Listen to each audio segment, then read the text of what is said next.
Hey, welcome to my channel, the Brother Allendale channel. Like, share, and subscribe. We got some very heartbreaking news right here. Disclaimer, fair use,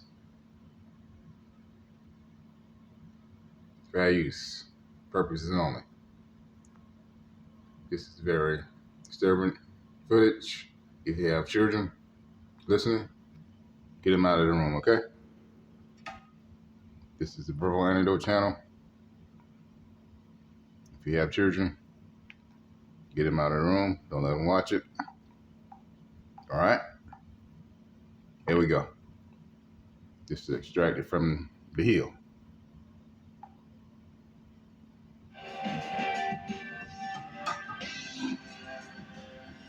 Over 100 Palestinians were killed waiting for aid in Gaza City on Thursday, bringing the death toll in Gaza to over 30,000. Israeli forces opened fire on the crowd as they pulled flour and canned goods off trucks, per an Associated Press report. According to reporting from Al Jazeera's Ismail Al-Ghoul, after opening fire, Israeli tanks advanced and ran over many of the dead and injured bodies, saying, quote, "It is a massacre on top of the starvation threatening citizens in Gaza."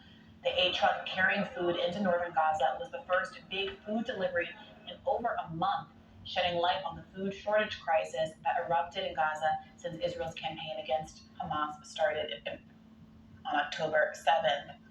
According to the UN, a quarter of Gaza's 2.3 million Palestinians are facing starvation. Earlier this week, President Biden said there would be a ceasefire in Gaza, but according to Israel and Hamas, it's not happening. Representatives for both the IDF and Hamas have poured water all over that optimism. They say there are still significant gaps to bridge in the negotiations. Hamas wants a guarantee of a total ceasefire and the withdrawal of Israeli troops from Gaza. Israel says no ceasefire deal until the hostages are back. Meanwhile, a new expose in The Intercept investigates the origins of the now infamous New York Times October 7th sexual violence story. The Intercept's investigation finds that Anat Schwartz, one of the article's authors, admits she was approached by the New York Times to tell the story, not the other way around. When asked if the story was the New York Times' proposal, Schwartz said unequivocally, obviously, of course, the paper stood behind us 200% and gave us the time, the investment, the resources to go in depth with this investigation as much as needed.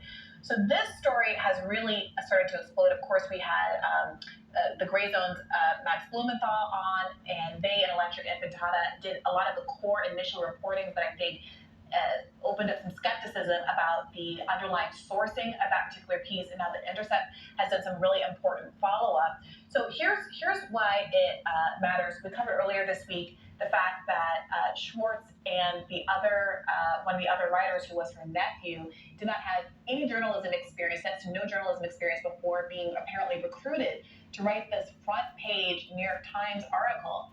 And the reason this is so important is because the article made some very specific claims, very substantial claims, that it's now starting to walk back without fully articulating or including all of the evidence that came out in their own investigation. So one of the things that the Intercept reported is that Schwartz attempted to contact every rape crisis hospital and clinic in Israel to substantiate the claims that were made in that New York Times article, and didn't turn up a single victim or complainant of sexual assault in that process. She did not include that fact, the absence of evidence, as part of her reporting, which is pretty significant. Would you agree?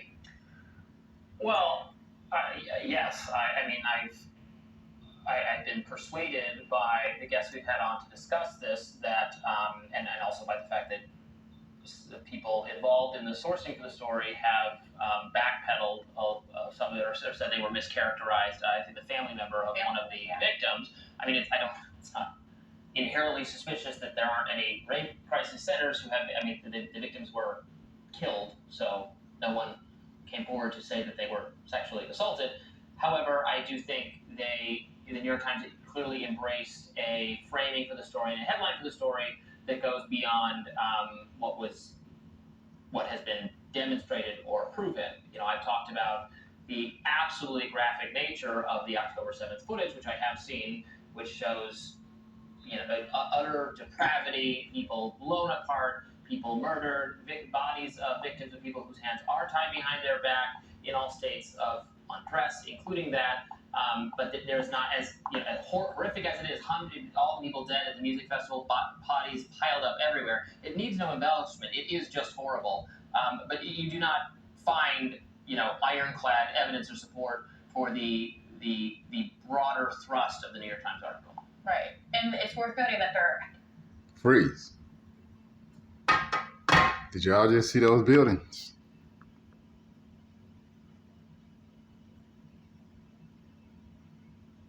Those buildings came down like they was detonated. When buildings are hit, they don't come straight down. They tumble over, and the rubble is splattered all over the place. Those buildings was detonated. What's going on here, y'all? What I like to say to the soldiers, they kill the people that running to the food truck. I like to spit in your fucking faces, all right? How about that? Can you take that? You had no reason to open fire on innocent, hungry, starving people. Okay? Can you take that? Can you take those expletive words I just said to you? I would like to spit in your faces, all right? The ones that ran over the bodies with the armory tanks. I will spit in your face and cut your damn tongue out, all right? How about that? Fucking cowards, okay? I know YouTube might block this, but who cares, all right? No offense to YouTube. This is offenses to you. You kill innocent people, run into a food truck. All right? So, y'all see those damn buildings? Like it was detonated in the West Bank community. So all this was pre-planned anyway. It's like, we know what we're gonna do. We're gonna totally annihilate them. I want them to even bruise the heel of the IDF community. We're gonna pound them, kill them, squash them to death. All right? We're gonna ethnically clean every area of the West Bank community. We're gonna do heavy ethnic cleansing, as in media, and definition of that is genocide. Okay? So to you soldiers, once again, I like to spit in your faces, all right? Cut your damn tongues out, all right?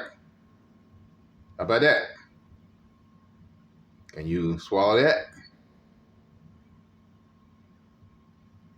I bet you it was children you killed. Women, babies. How about that? Get out of the tank, spit in your face, cut your damn tongue out. How about that? You like that? for being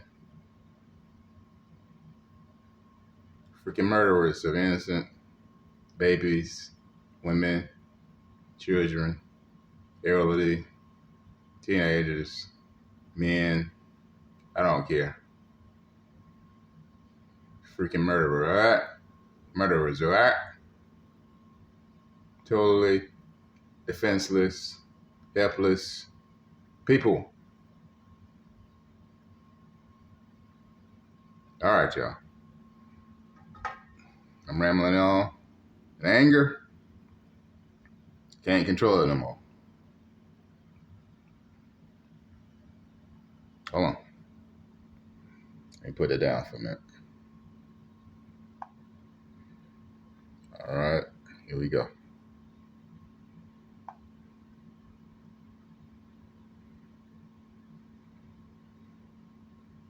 Alright, y'all, I'm gonna start right here. I'm not gonna start it over. But anyway, I just want to get that out. And thanks for watching. This has been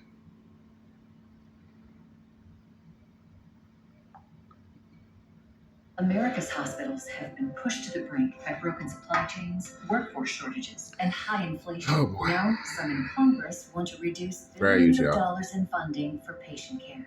Congress, protect patient access to 24/7 hospital care. At Vistaprint, we can get your brand into your customers' hands, or their heads, or their backs.